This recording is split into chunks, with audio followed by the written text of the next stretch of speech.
Welcome to the First Impressions presentation for Main Street in Junction City, Kansas. This presentation is an innovation to our usual process in that we got observations from new members to the Fort Riley military community rather than matching you with a similar sized partner community. I took photos in Junction City on 2 days this summer and trained the volunteers about the visit and survey on August 31st. 6 surveys were given, and I hope that these results that are presented are helpful to you in moving forward. First of all, as you're listening, activate your sense of curiosity. Just because someone has a perception doesn't mean it's true. And so be curious as you watch to think about why would visitors see that this way? Is there something to be done about it, or is it just misperception? Before we start, I'd really like to talk about some research that is available. And while this narrative is talking about rural, Junction City at 23,000 isn't too far from that. You're in the middle of rural country. And when I'm here in Topeka, I actually consider myself to see most of this data to be relevant to me as well. Rural is changing, not dying. We talk all the time about brain drain. We know that it exists. It makes us uncomfortable. But at the same time, there's been a trend for the last 50 years where people move away and then choose to come back to our communities. People research a number of places before they move to any town, and this was true for many of our soldiers. Rural, in fact, wherever we live, we're in the middle of everywhere. We live in one place, we work another, and we play another. If you have transportation and the internet, it's all accessible to you. A really surprising response that we got from the soldiers is that 2 out of 6 of these new people who came to Fort Riley do not have cars. Surprisingly, Ben says that 46% of Kansas households moved between 1995 and 1999. And in a survey of newcomers to rural areas, the reasons they come are a simpler pace of life, safety and security, affordable housing, outdoor recreation, and quality schools. We do have to have jobs within commuting range, but that's not the reason most people are coming. We can do better at getting to know each other, and we can do better about communicating what's good about our communities. So let's start with the insights from the soldier reports. 2 people were excited to be here. Oh, by the way, when you read those reports, you will see that there are 6 responses, A through F, and A was always A, so you can get a sense of that person and their background and so forth. 2 people were excited to be here. They chose it, or they have lived here before. 1 person was ambivalent, but had previously lived near Kansas City, so that soldier knew what to expect. And 3 people were just plain mad. They were new to the city and had a very different background. I thought it was really interesting when Jim Richardson, a retired National Geographic photographer, attended the Lynchburg First Impressions meeting. He made this comment that it's just natural that we evaluate our new environment based on our previous experiences. We asked the soldiers what they wish they'd known before they came. 1 person said how far I'd have to drive for nice stores and entertainment. Again, 2 of the 6 did not have a car. And another one was pretty critical about what's here to do. So the recommendation is to make sure and frame your online presence to acknowledge the regional nature of Kansas and just how close everything is. Think about communicating in terms of travel time. 30 minutes on I-70 is a lot more pleasant than 30 minutes in dense Kansas City traffic. So when people look before they come, here's what they see at the very top of the page. It's the official Junction City, Kansas government site. It's very official, very fact-oriented, but the probably the one that's more pertinent is the Junction City CVB site. And in Chrome, it is number 5 on the list, and in Firefox, it's number 3. And so people have to do a little scrolling to find the information they're probably interested in, which includes sites to see, things to do, where to stay and eat, and how to meet here. This is probably the site where I'm suggesting that you consider adding the number of travel minutes to this information and possibly expanding the radius of information. Some really good news about your responses was that they were uniformly appreciative of Kansas kindness. They were always greeted and treated well. They found very classy buildings in old limestone, historic but well maintained. However, the sites that they're seeing downtown aren't maybe the well-rounded, interesting sites they wish they saw. And I wanted to show just a few of the many pictures that I did produce because I thought Main Street would want to see downtown. Unrelated to those social perspectives, I was really excited about Main Street's interest in developing second stories because the photo shows lots of opportunities.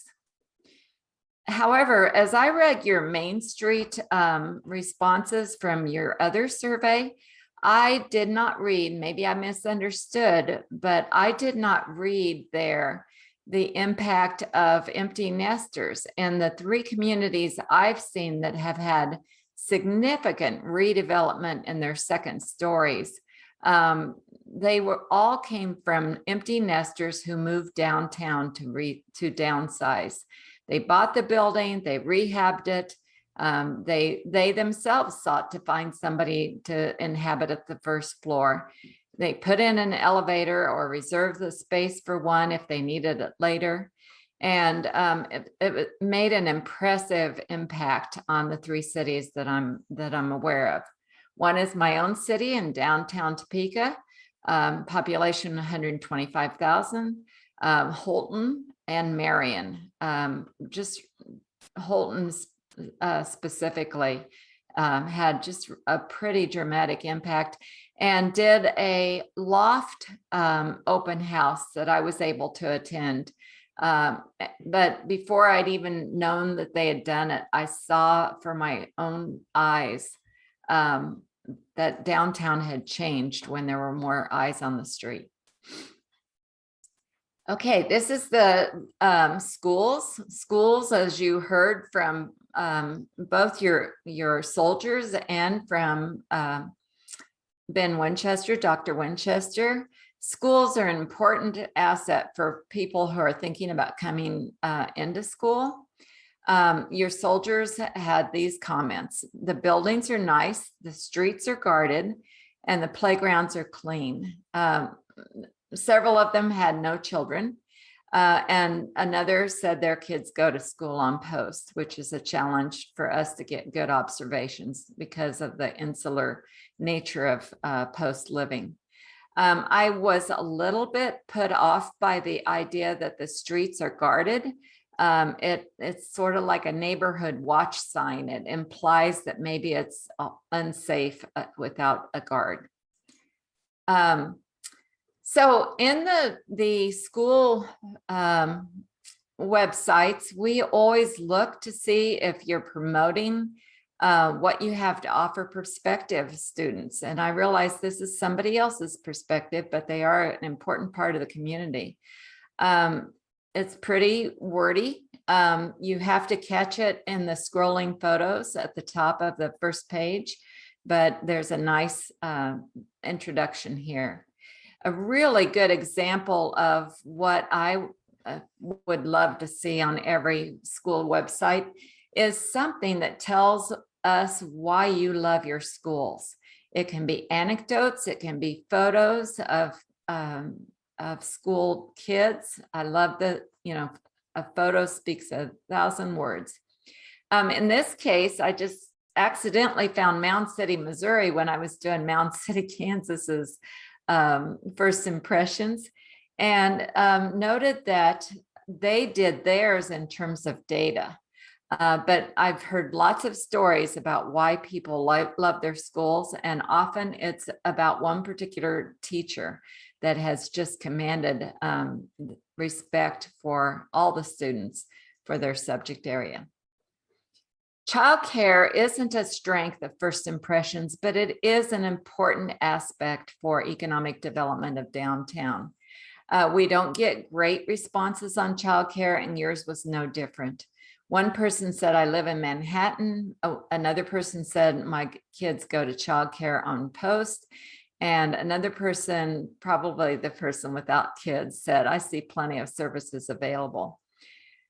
I do not know whether this data is a response to the fact. I hope that Childcare Aware is considering the on-post childcare assets, but this 28% of meeting potential need is an extremely low percentage. One of the lowest I've seen as I've perused the state. Housing was, I think, poorly perceived by your soldiers, which is unfortunate. I don't think that wasn't my impression when I came to take photos. You can read their comments. One person said it would be a challenge for a healthy income to join this community. Another person said they were impressed by most of the off-post housing. Another person was coached before they came to Junction City not to live here because it's trashy. The other people have lived on post. I don't know whether this was a flaw in my training of them.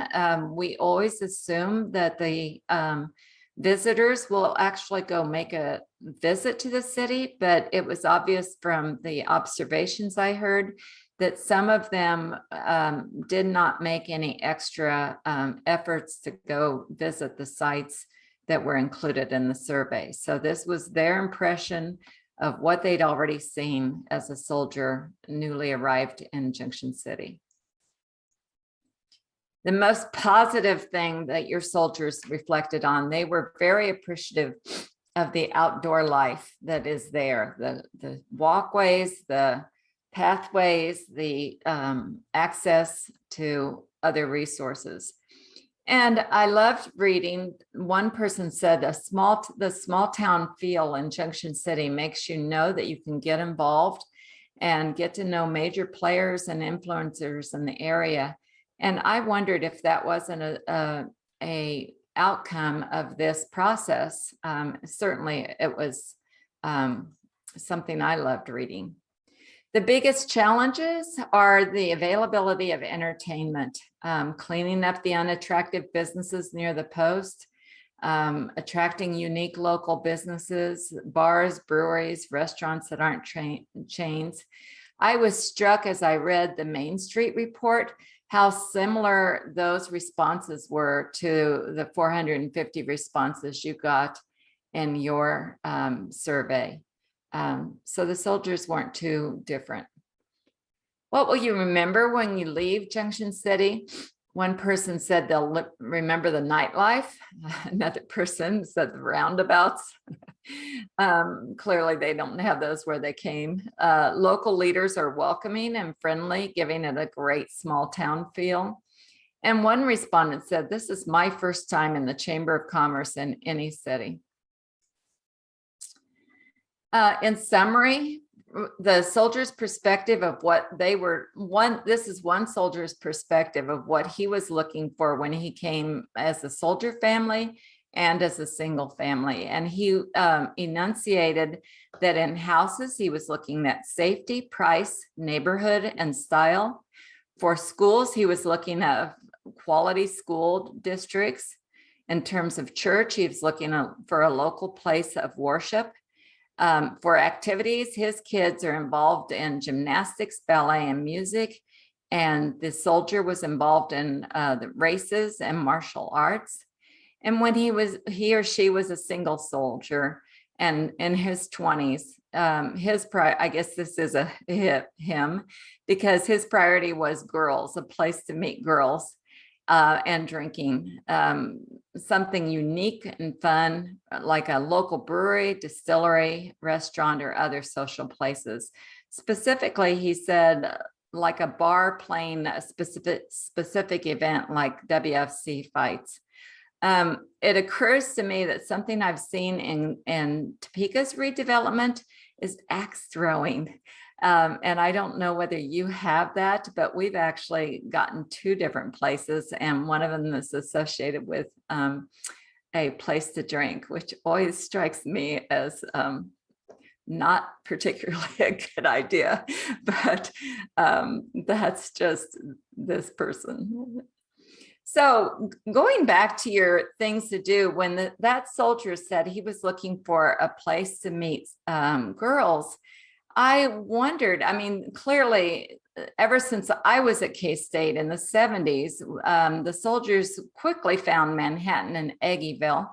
But it made me wonder how, whether they could see that they were next to Kansas State University.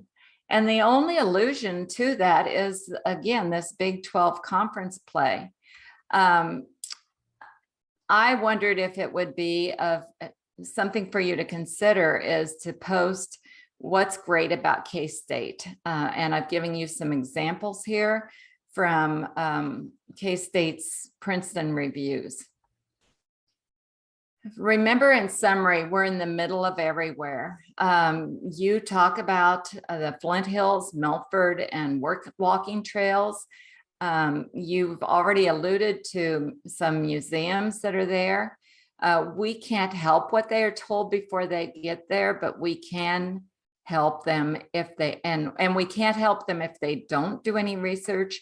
But if they research, we need to tell our story really quickly to convey what we think we have to offer. You know, some of the things that I am suggesting offering based on these few replies is some additional museums. And I've given you just a sampling of things here in Topeka. You know, Major League Baseball, football, and soccer is something that I think some people would really respond to, and something for you to consider.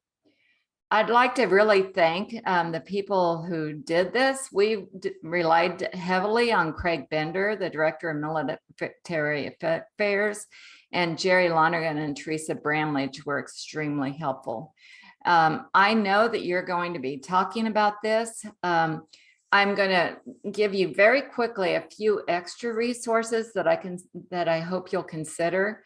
In our First Friday e-calls, we have had some. The purpose of those is to connect small business and communities with the resources to make them successful. And I think you would find filling empty buildings to be a really interesting presentation. There are actually two of them on there, if you'd like to see several different versions. The advantage of having empty nesters own the buildings is then they are doing one-on-one outreach to try to find somebody to be in their building. And then one thing that you might consider is youth community perceptions. This is an opportunity for your local youth to get involved with finding out what are the assets in our community, and gives them the opportunity to bond with Junction City. Your community has already made good use of the grant writing workshops, but those are another asset. And I love these small biz survivals subscriptions. Becky McRae and Deb Brown do really outstanding work.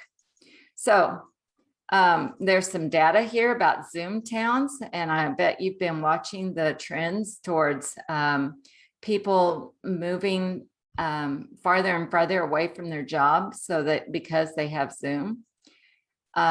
And one thing you may or may not be aware of is just the impact of climate change on what and the impact it has for people moving inland. Kansas wasn't in the top group of places they were moving, but one concern they had was access to clean water and plenty of water. And I don't think Junction City has any problems with that. So that concludes our presentation. I hope it was helpful. And I hope you'll reach out to me if there's anything I can do to help. Thanks.